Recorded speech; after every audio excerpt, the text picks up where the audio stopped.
হাবড়ায় 8টি তাজা বোমা উদ্ধার, ঘটনাস্থলে পুলিশ। প্রচারের শেষ দিনের সাত সকালেই হাবড়া বিধানসভা কেন্দ্রের দক্ষিণ সরাই নিম্ন বুদিয়ানি প্রাথমিক বিদ্যালয়ের সামনে থেকে উদ্ধার 8টি তাজা বোমা, ঘটনাস্থলে পুলিশ।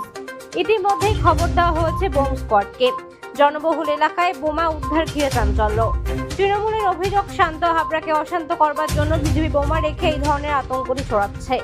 অন্যদিকে বিজেপির পাল্টা অভিযোগ, তৃণমূল বোমা রেখে ভোটারদের বাড়ি থেকে যাতে বের না হয়ে ভোটার কেন্দ্রে যেতে পারে তার জন্য আতঙ্ক ছড়াচ্ছে। আজকে ঘটনা এখানে যে সকালবেলা বাচ্চারা দেখেছি এখানে বোম পড়ে আছে, বাচ্চারা খেলা করছিল, খেলা করতে দেখা যাচ্ছে বোম পড়ে আছে। ওরা তুলতে গেছিলো, বাচ্চারা বানা করে তুলিস না, বোম ফেটে যাবে।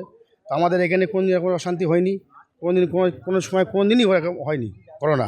আমাদের শান্তশিষ্টভাবে ভোটটা হয় এবং ভোটের আগে এরকম দুর্ঘটনা কেন হলো আমরা সেটা জানতে চাই। পাড়ায় ঘুরছিলাম, হঠাৎ সংবাদ পেলাম যে আমাদের যে প্রাইমারি স্কুল দক্ষিণ সরাই নিম্ন বুনিয়াদী বিদ্যালয়, এই বিদ্যালয়ের পিছনে 8 পিস বোম আছে। তার সঙ্গে শোনার সঙ্গে সঙ্গে এখানে চলে আসলাম।